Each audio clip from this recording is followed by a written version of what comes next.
Bom dia, igreja. Que bom estar aqui com vocês nesta manhã. No período da escola sabatina, eu estava lá com os nossos irmãos do Potiguara.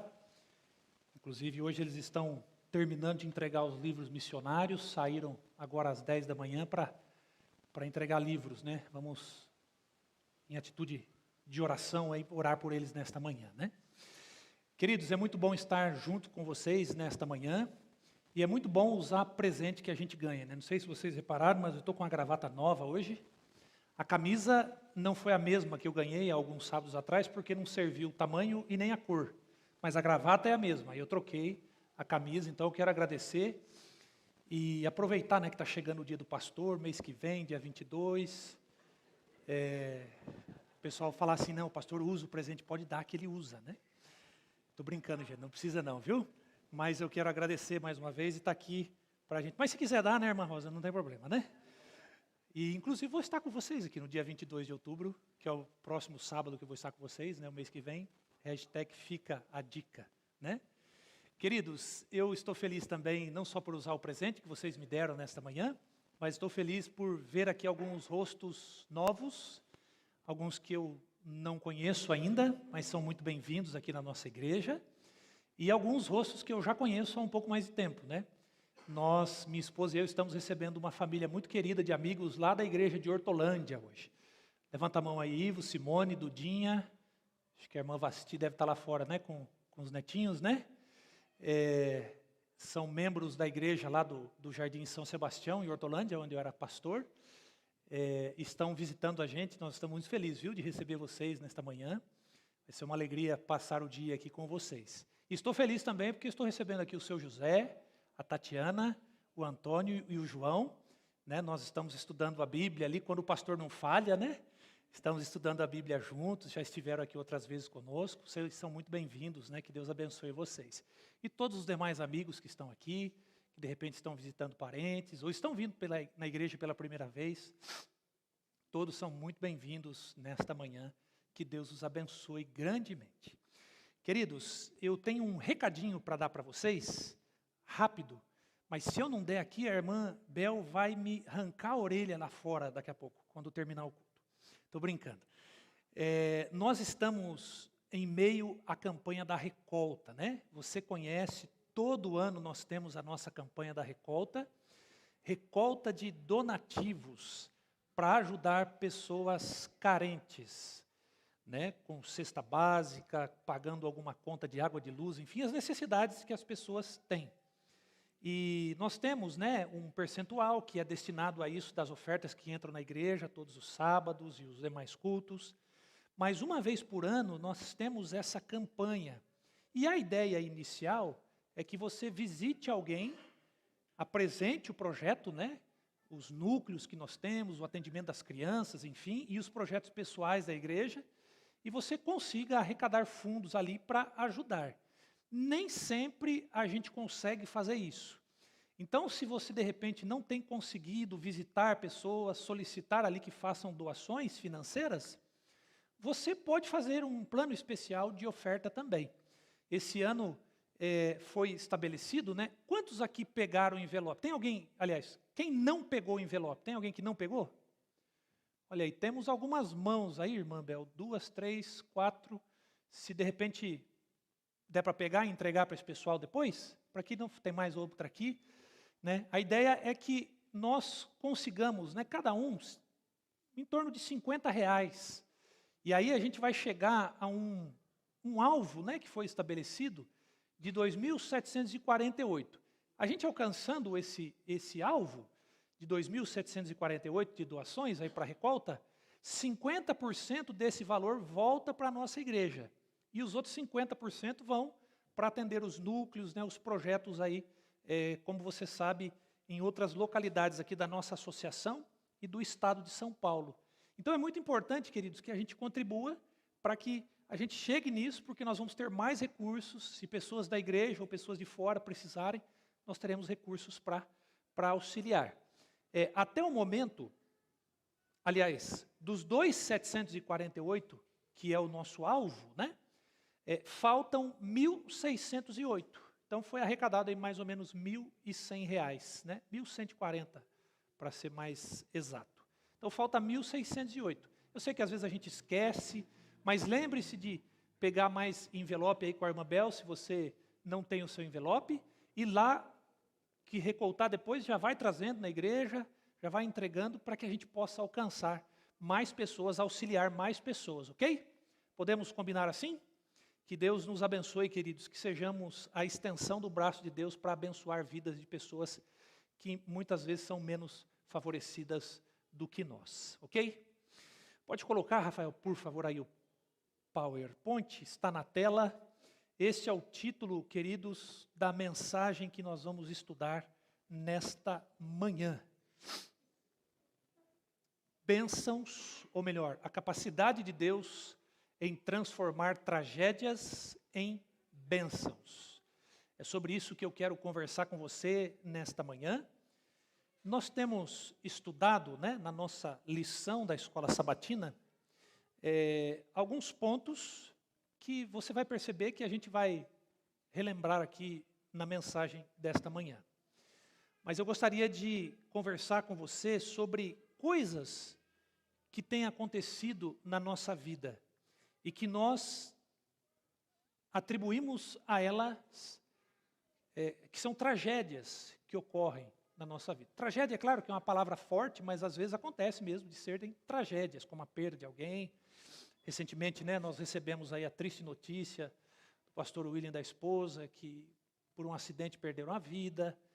Mas por tragédia, eu gostaria que você entendesse nesta manhã, não só o fato de perder alguém, um acidente, enfim, tal, mas as coisas ruins que acontecem com a gente, né? A dor, o sofrimento, seja por conta de uma doença ou qualquer coisa do tipo, essas questões negativas, aquilo que tira o seu sossego. Às vezes, para a gente ou para uma pessoa, aquilo parece não ser tão grave, mas é só quem está enfrentando sabe que aquilo de fato é muito difícil, é uma tragédia na sua vida. Mas eu quero, portanto, entender com você nesta manhã, como Deus tem capacidade de transformar tragédias em bênçãos. E eu quero fazer isso utilizando algumas histórias da Bíblia, queridos. Inclusive, eu quero aproveitar, onde estão meus amiguinhos aí, as crianças, levanta a mão aí, todo culto eu faço um desafio para elas. Cadê as crianças? Levanta a mão aí. Hoje vocês não precisam escrever o texto, tá? Mas eu quero que vocês marquem aí a história que eu vou contar, tá bom? Aí pede ajuda para o papai e mamãe. O papai, que história é essa? Mamãe, que história é essa? Para vocês anotarem, para vocês me entregarem lá na saída, tá bom? Então fiquem atentos, aí vão ser algumas histórias da Bíblia, e depois eu quero ver lá na saída se vocês prestaram bastante atenção, tá bom? Então, queridos, eu quero que vocês meditem comigo em algumas histórias da Bíblia, repletas de dificuldades, mas onde Deus converteu o pranto em alegria. Você sabe que Deus ensina por preceito e por exemplo. A Bíblia nos ensina por preceito e por exemplo. Até aproveitando, abrindo parênteses, muitas vezes, queridos, a gente quer uma resposta assim, pontual, objetiva, sobre algum assunto, do que ou não fazer. Mas nem sempre a Bíblia vai dar uma resposta objetiva sobre algum ponto no que fazer ou não fazer. Muitas vezes ela dá essa resposta. Por exemplo, os preceitos da lei de Deus. Está escrito ali. É assim e pronto. Mas às vezes a Bíblia nos ensina por exemplos. E esses exemplos são vistos nas histórias que a Bíblia registra. Que Deus orientou os escritores bíblicos a reportar, deixar escrito ali para nós. Então, se às vezes você se deparar com um assunto, mas isso aqui não está escrito na Bíblia, assim, não tem um assim, diz o Senhor. Mas quando mostra as consequências, o que deu errado ou o que deu certo, Deus está ensinando da mesma forma.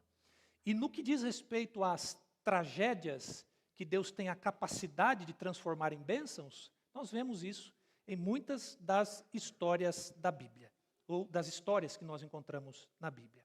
A primeira delas, a primeira história, olha aí, criançada, que eu quero conversar aqui com vocês nessa manhã para nós meditarmos, está no Evangelho de João, no capítulo 11. É uma história que você conhece. fala sobre a ressurreição de Lázaro. João, capítulo 11, ressurreição de Lázaro, talvez o milagre mais vultuoso assim que Jesus fez. E aqui nós encontramos a primeira história ou a primeira tragédia que Deus, de alguma forma, e Ele tem capacidade para fazer isso, nunca se esqueça disso, transformou em bênção. Lázaro estava enfermo, a Bíblia diz, né? Capítulo 11, verso 1 a 3 diz assim, ó. Estava enfermo Lázaro de Betânia, da aldeia de Maria e de sua irmã Marta. Esta Maria, cujo irmão Lázaro estava enfermo, era a mesma que ungiu com bálsamo o Senhor e lhe enxugou os pés com os seus cabelos. Mandaram, pois, as irmãs de Lázaro dizer a Jesus: Senhor, está enfermo aquele a quem amas. Queridos, não sabemos o que houve, o que aconteceu, mas fato é que Lázaro ficou doente. E até aqui tudo bem, todo mundo fica doente. Só que a introdução aqui da história nos dá alguns detalhes interessantes. Aqui fala de uma mulher que havia ungido os pés de Jesus. Era alguém que tinha uma veneração, uma adoração muito grande por Jesus. O texto também diz que a pessoa que estava doente, no caso Lázaro, era alguém a quem Jesus amava. E sabe, queridos, muitas vezes nós temos aquela ideia que é muito divulgada por aí fora, e a gente vai bebendo dessas fontes, que pessoas que amam a Deus ou que são amadas por Deus, não passam ou não podem enfrentar problemas. Porque se Deus ama, não vai deixar nada acontecer. E isso não é verdade, queridos. Porque Deus ama todo mundo. Entenda isso. Deus ama todo mundo. Então, se fosse assim, ninguém teria dificuldade, porque Deus ama a todo mundo. Mas aqui nós encontramos uma família especial. Era alguém com quem eles tinham um relacionamento com Jesus muito próximo. Jesus, quando ia para Betânia, ficava na casa deles. Jesus se hospedava lá, eles eram amigos de Jesus. É gostoso quando você vai num lugar que você é bem recebido. Jesus era bem recebido ali. Só que o homem da casa, o irmão ali no caso, ele ficou doente. E aí o texto diz que ele ficou enfermo. Você conhece a história? Passaram-se alguns dias e quando Jesus chegou, ele já estava morto, fazia 4 dias. Queridos, o que passou na cabeça daquelas duas irmãs até que Cristo chegasse? O que passa na sua cabeça quando você ora a Deus, pede para que Ele, que te ama, faça um milagre na sua vida, e você percebe que um dia passa, 2 dias passam, 3, 4 passam, e nada acontece, e muito pelo contrário, aquilo que você queria que ele resolvesse, na verdade ele deixou acontecer, e no caso aqui, Lázaro morreu. A Bíblia diz o que passou na cabeça de pelo menos uma das irmãs. Veja o que está escrito no verso 21 aí do capítulo 11. Olha, queridos, aqui a expressão de dor e do coração de alguém que tinha intimidade com Deus, mas que neste momento sofria a dor da perda, a dor da tragédia que abateu-se ali sobre a sua vida. Disse, pois, Marta a Jesus, capítulo 11, verso 21. Disse, pois, Marta a Jesus, Senhor, se estiveras aqui, não teria morrido o meu irmão. Em outras palavras, o que Marta disse para Jesus aqui, queridos, foi o seguinte: Senhor, meu irmão morreu e a culpa foi sua. Meu irmão morreu e a culpa foi sua. Porque ela estava certa, queridos. Porque se Jesus estivesse ali, realmente Lázaro não tinha morrido. Só que ela chamou Jesus, mandou recado para ele.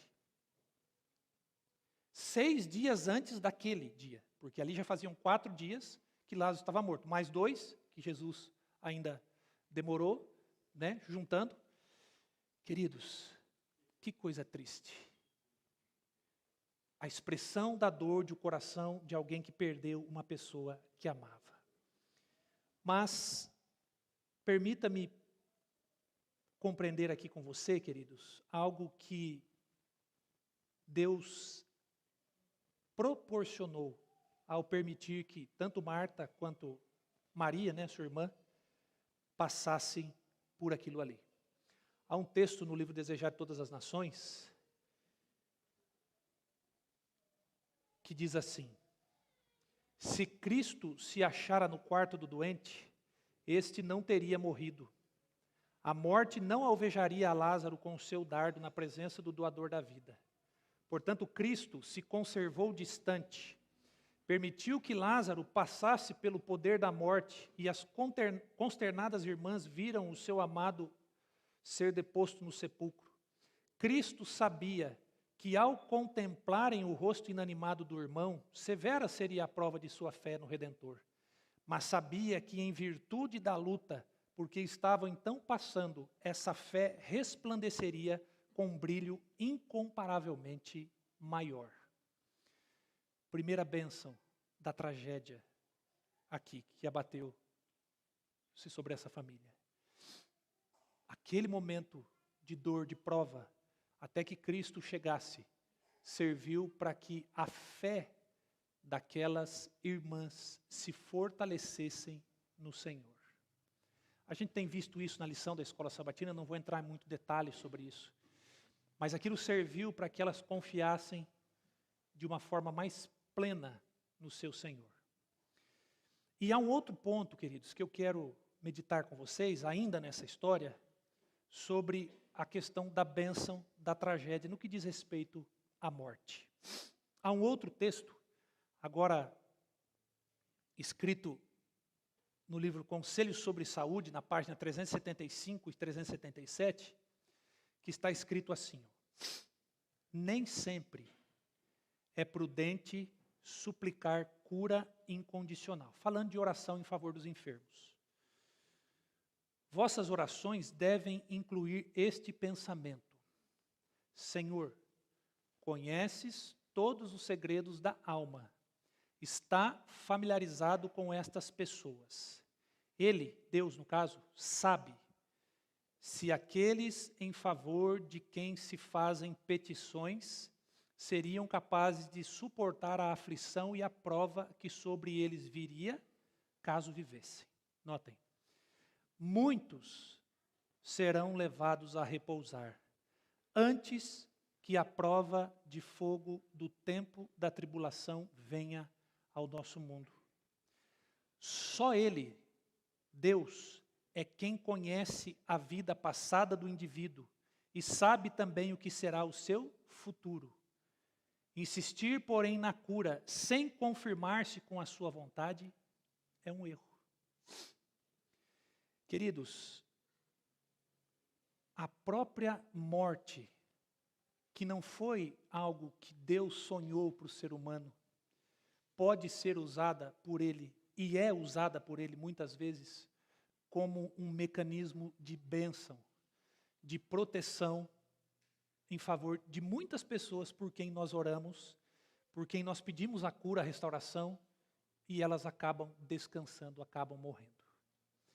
Porque Deus, como conhecedor da vida humana, Ele sabe, como diz o texto aqui, tanto o passado como o futuro daquela pessoa. E entende se ela suportaria ou não as provas que estão por vir diante de tudo aquilo que você conhece da profecia bíblica. Portanto, muitas vezes, queridos, a gente ora e a gente deve orar. A gente deve insistir com Deus. Mas se a resposta que nós obtivermos a esta oração for contrária àquilo que nós temos pedido, confie em Deus. Talvez Ele está preservando o seu pai, a sua mãe, o seu filho, sua filha, seu neto, seu bebezinho para a eternidade, que talvez de outra forma isso não aconteceria. Então, queridos, por mais triste, por mais dolorosa, por mais terrível que seja a morte de alguém, ela ainda assim pode se transformar numa bênção. É claro, não para quem fica, porque a saudade dói, isso é terrível, conviver com a perda de alguém, mas para o objeto ali, para aquela pessoa, por aquele homem, por aquela mulher, por aquela criança que você ama e que você sonha, talvez é Deus preservando para a eternidade.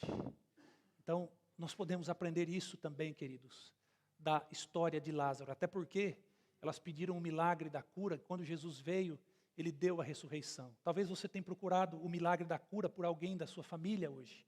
Não se esqueça, se o milagre da cura não ocorrer, o milagre da ressurreição é certo que vai ocorrer. Então confie em Deus, que Ele pode transformar a tragédia na morte numa bênção para pessoas a quem nós amamos também. A outra história, queridos, está no livro de Atos. E essa história fala sobre perseguição, uma outra tragédia.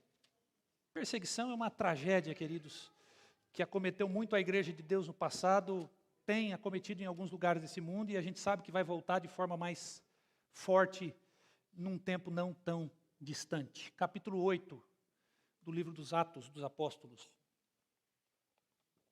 Você que estava com a Bíblia aberta aí no Evangelho de João, é o próximo livro. Atos capítulo 8. Você vai ler comigo o verso 1 e depois os versos 4 a 7. Que nós estamos num contexto do início da igreja cristã. E o que aconteceu quando o Evangelho começou a ser pregado com poder? Se você ler um pouquinho antes, no capítulo 7, você encontra o apedrejamento de Estevão. E a partir dali, uma grande perseguição caiu sobre a igreja. O capítulo 8 diz assim: naquele dia, levantou-se grande perseguição contra a igreja em Jerusalém. E todos, exceto os apóstolos, foram dispersos pelas regiões da Judéia e Samaria. Verso 4 agora, Atos capítulo 8, verso 4. Entre mentes, os que foram dispersos iam por toda parte pregando a palavra. Filipe, descendo à cidade de Samaria, anunciava-lhes a Cristo. As multidões atendiam unânimes às coisas que Filipe dizia, ouvindo-as e vendo os sinais que ele operava. Pois os espíritos imundos de muitos possessos saíam gritando em alta voz, e muitos paralíticos e coxos foram curados, e houve grande alegria naquela cidade.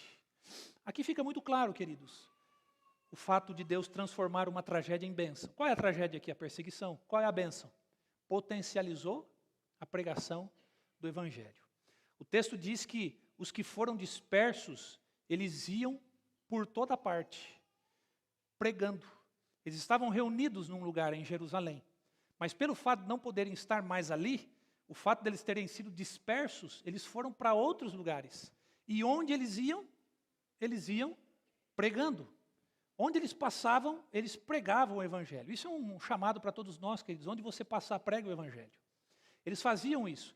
Aí depois a Bíblia entra em detalhes aqui sobre Filipe, que diz que ele desceu para um lugar, para uma cidade, e ali ele pregou. E é interessante que o texto diz, queridos, assim, que os espíritos imundos e muitos possessos saíam gritando em alta voz, e muitos paralíticos e coxos foram curados. Queridos, quem foi que criou essa perseguição aqui?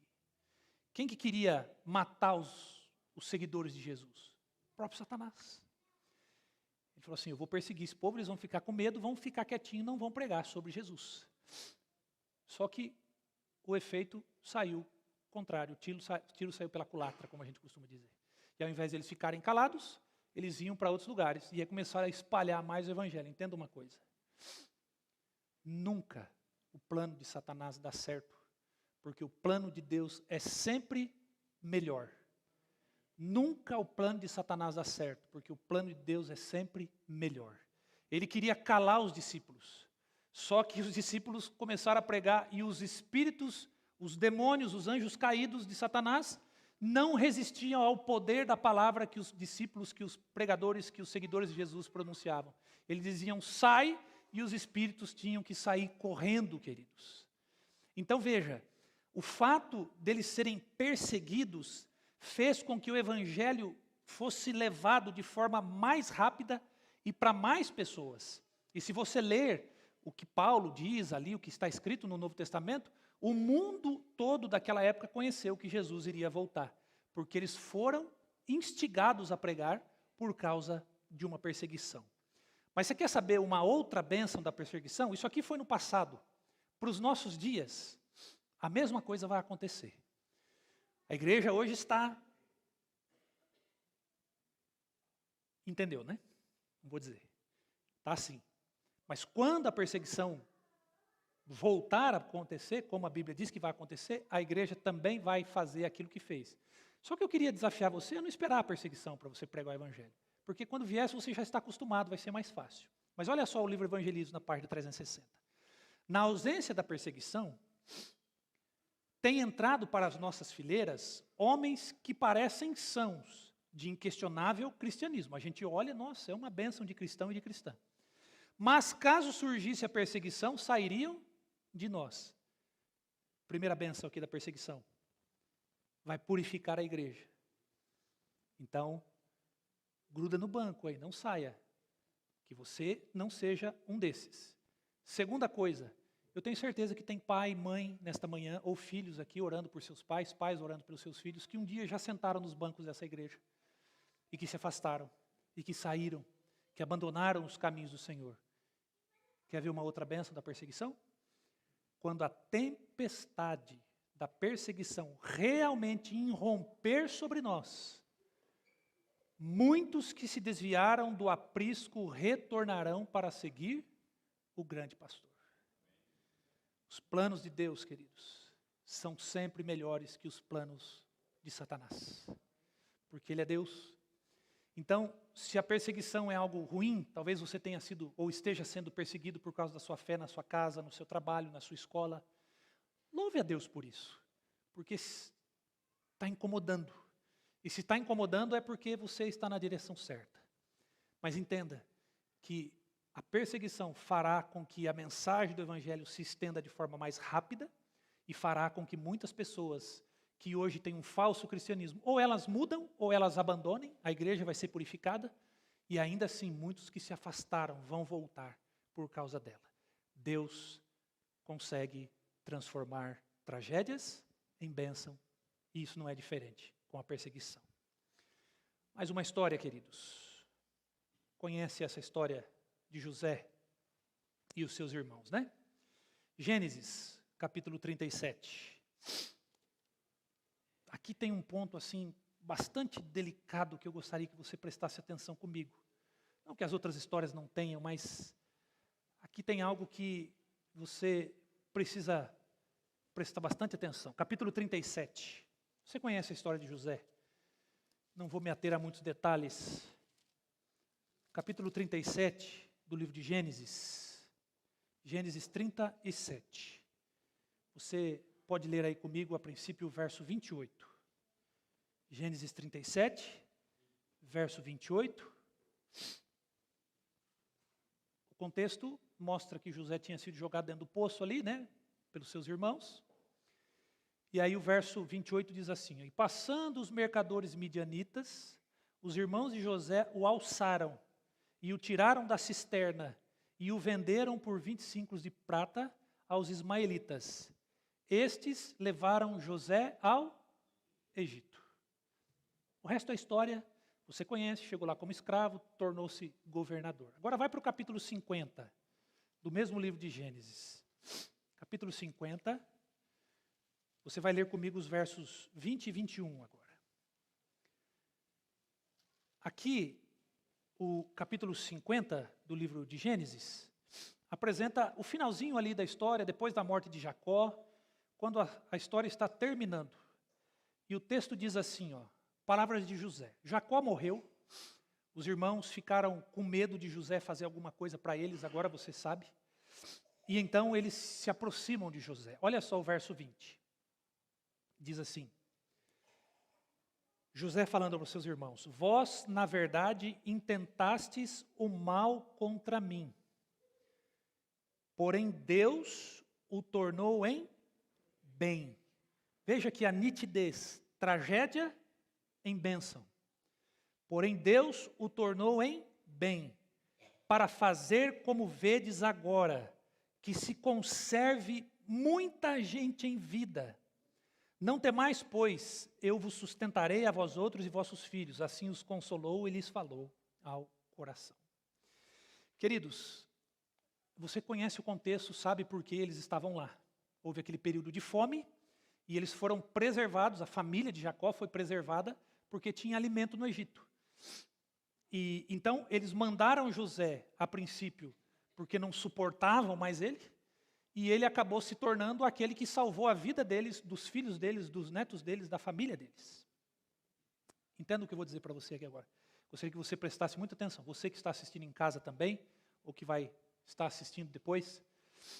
Algumas pessoas, queridos, não todos, mas algumas pessoas são chamadas para desempenhar um papel de modo muito significativo na vida de outras. Nem todos, mas alguns são. E José é um caso desse. São tipos de Cristo. Entenda bem, quando eu estou me referindo a tipo de Cristo, não que consegue oferecer salvação, porque a salvação só há em Jesus. Mas a vida dessas pessoas são exemplos, são tipos, como foi a vida de Cristo, que para beneficiar uns, ou para que alguns sejam abençoados, eles passam por dificuldades, por provações, por problemas, por tragédias, entende? Por exemplo, eu refiro-me aqui ao fato de pessoas, talvez haja alguém entre nós aqui nesta manhã, nesse caso, que são vítimas ou foram vitimadas, por exemplo, pelo abandono dos pais, foram vitimadas por abuso, talvez, de familiares ou de pessoas próximas, e que por causa disso carregam na vida um trauma que não cessa. Às vezes aconteceu quando criança, e carregam na vida um trauma. José era um juvenil, era um adolescente quando ele foi vendido por seus irmãos. Você pensar assim, puxa vida, a gente esperar o mal do outro, tudo bem, mas alguém do mesmo sangue me pegar e vender. José foi levado para o Egito, ele cresceu num outro lugar, ele não conviveu mais com seu pai, no final da vida ele voltou a conviver com seu pai, não viu os irmãos, as coisas. Ele foi tirado, levado para um lugar onde ele não tinha ninguém. Isso nunca mais saiu da cabeça de José. Imagina o trauma disso na vida dele. E há pessoas vitimadas por abuso, por abandono, que nunca mais, queridos, nesta vida, serão refeitas. Quando eu digo assim, refeitas, que isso vai passar, que isso não vai mais fazer efeito na sua vida, melhor dizendo. Isso só vai ser possível quando a glorificação ocorrer. Deus vai tirar o trauma. Então entenda isso, se você tem sofrido, se passou por algum trauma e tem convivido com isso. Um dia Deus vai tirar esse trauma de você, mas até que Cristo volte você vai conviver com isso. Só que entenda uma coisa, é nesse ponto que eu quero que você preste atenção comigo. José é uma dessas pessoas. Como eu disse, não são todos, mas alguns são. E o fato dele ter passado pelo que ele passou, proporcionou vida para centenas, milhares, na verdade, proporcionou vida para um povo.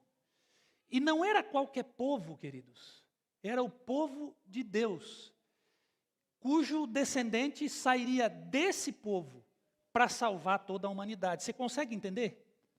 Então, o fato de uma tragédia ter caído na vida de José, não que não houve o benefício para ele, houve benefício para ele, específico para ele, mas o benefício maior, queridos, foi para a vida de um povo, de uma nação, e que se estendeu para todo o mundo, entende?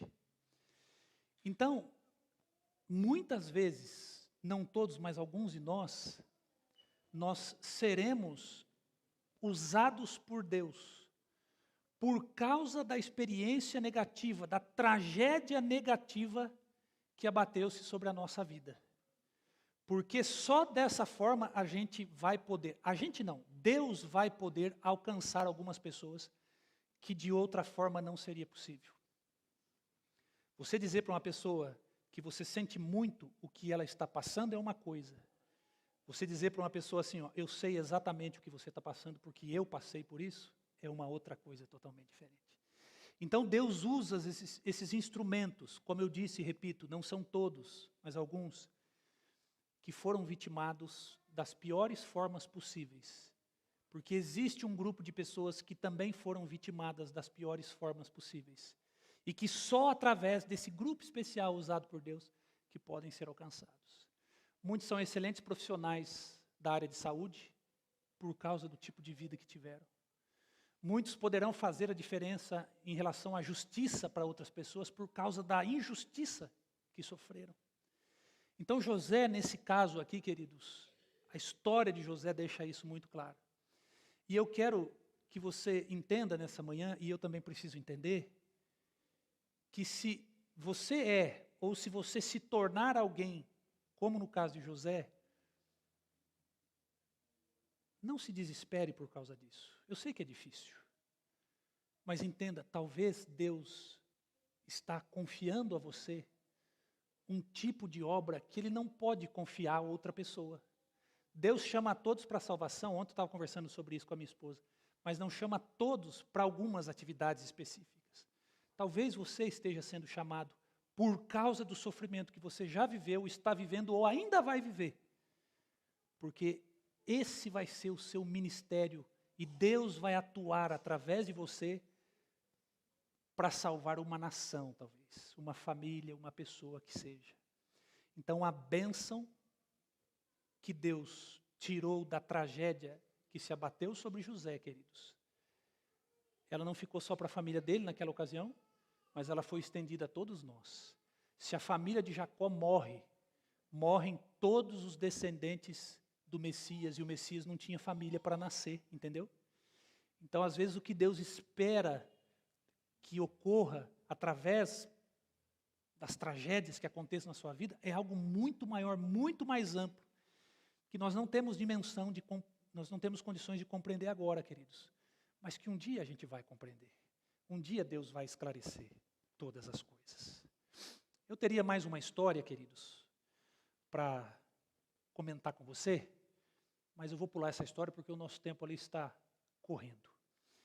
E eu vou para a última já aqui, porque ela é uma história que aconteceu, ela é mais recente do que a Bíblia, embora faça alguns anos que aconteceu, mas eu quero que você medite nisso. Então, antes de entrar nesse ponto aqui, dessa história, para completar, então veja, queridos, as tragédias que caem sobre nós, que ocorrem na nossa vida, elas podem ser transformadas em bênçãos por Deus. E eu tenho certeza aqui nessa manhã, que se eu perguntar para cada um de vocês, você vai olhar assim, uma vez aconteceu isso, mas depois eu vi o bem que isso trouxe para a minha vida. Eu acho que todos, se não pelo menos a maioria, poderia me contar uma história de algo. Eu poderia contar histórias pessoais da minha vida, por exemplo, também. Então entenda, queridos, tragédias não pegam Deus de surpresa. Tragédias só revelam a grandeza do Deus que a gente serve. Não se desespere, confie em Deus. Talvez Ele esteja chamando você para você desempenhar algo específico, para o bem de alguém, para o bem da sua família, para o bem da igreja. Então, Ele vai estar com você, como esteve com José, como esteve com todos os outros. Em 1917, queridos, foi inaugurada a Igreja Adventista do Sétimo Dia, na cidade de Hiroshima, no Japão. Talvez você já tenha lido essa história. Ela saiu de uma revista Adventist Review de alguns anos. E essa igreja precisou ser demolida em 1945. 2 anos antes dela ser demolida, em 1943, foi fundada no Japão a Grande Associação Patriótica Religiosa para o Tempo da Guerra. Era o contexto da Segunda Guerra Mundial. E essa associação patriótica, ela eliminou da região toda religião que não se harmonizava com o shintoísmo, que era a religião, vamos dizer assim, oficial ali da época. No dia 20 de setembro de 1943, a polícia invadiu a casa de San. San era o primeiro ancião da igreja de Hiroshima, e ele foi preso pela polícia. No verão de 1945, San, que estava preso há praticamente 2 anos, ele foi obrigado a supervisionar a demolição da igreja. Porque os japoneses ali, eles consideravam que aquele lugar era um alvo para possível ataque aéreo. E aí, queridos, eu tento imaginar, eu gosto de pensar nas histórias e refletir, assim, o que pode ter acontecido naquele período. Era a igreja de Deus. Ou você não crê que a igreja adventista do sétimo dia é a igreja de Deus? Era a igreja de Deus. Aquelas pessoas se reuniam ali para adorar a Deus. A palavra de Deus era pregada naquele lugar. Sam era um obreiro voluntário, um ancião, como nós temos o irmão Gislândio, que é o nosso primeiro ancião, os demais anciãos aqui da igreja. Ele foi preso por ser líder da igreja e depois ele só foi solto para coordenar a demolição da igreja. Imagina, irmão Gislândio. Gislândio, você vai ficar responsável para destruir aqui a igreja. A gente aí está passando por reforma, enfim, tal, agora destruir. O que você pensaria? O que eu pensaria? Mas não é sua igreja, Senhor? Como é que o Senhor deixa acontecer um negócio desse? Como é que alguém vem, tira a gente da onde a gente está, tira a nossa igreja, tira o lugar da nossa adoração? É a sua igreja. A gente tem ciúmes pelo nome de Deus. Às vezes, deveria ter mais. E de repente vem alguém lá, invade e pronto, e agora tem que destruir a igreja. E isso aconteceu, queridos. No início de agosto de 1945, os cerca de 20 membros da igreja haviam se espalhado e saído de Hiroshima por causa daquilo que aconteceu. Porque Deus não estava cuidando da igreja dele. E no dia 6 de agosto de 1945, você sabe o que aconteceu. Foi lançada a bomba atômica, né? Que a gente vê na televisão, forma aquele cogumelo assim. Tudo foi destruído de forma instantânea num raio de 2 quilômetros, quando a bomba atingiu o chão. A temperatura do solo chegou a 6.000 graus. Todas as pessoas num raio de 4 quilômetros morreram queimadas.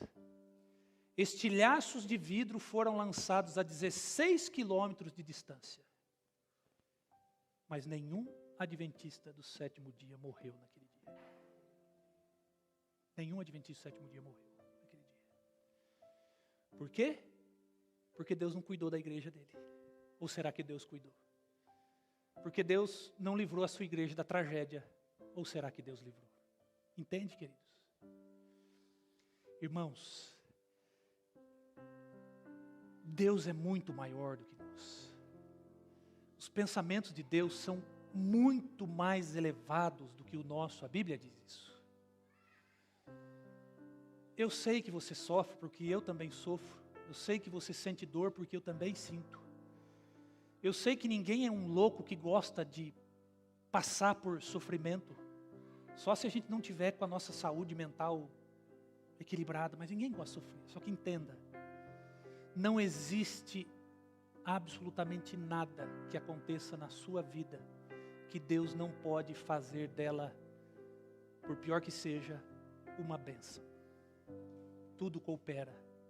Tudo coopera. Pastor, mas eu não entendo. Não é para entender. Não queira entender, porque se você quiser entender, você vai ter problemas. Apenas confie em Deus. Apenas confie em Deus. Sempre vai existir algo de bom naquilo que de ruim te acontece. Para o seu bem e para o bem de outras pessoas. Não tenha dúvidas disso. Salmo 112, verso 4 diz assim, queridos. Ao justo nasce luz nas trevas. E a tradução da Bíblia Viva desse mesmo texto diz assim, ó, quando ele estiver cercado pela escuridão, Deus iluminará o seu caminho. Deus cuida de você. Saia daqui nesta manhã com essa certeza no seu coração. Deus está fazendo algo por você. Ainda que você não entenda, que você não compreenda, por mais difícil que seja, por mais incompreensível que a situação possa parecer, Deus vai tirar algo de bom das tragédias da sua vida. Você crê nisso? Você crê que Deus está cuidando de você? Amém. Coloque-se em pé. Vamos louvar ao nosso Deus. Vamos adorá-lo, queridos. Porque Ele nunca nos deixa. Ele sempre está ao nosso lado. E no de número 180 do nosso novo inário, nunca te deixarei.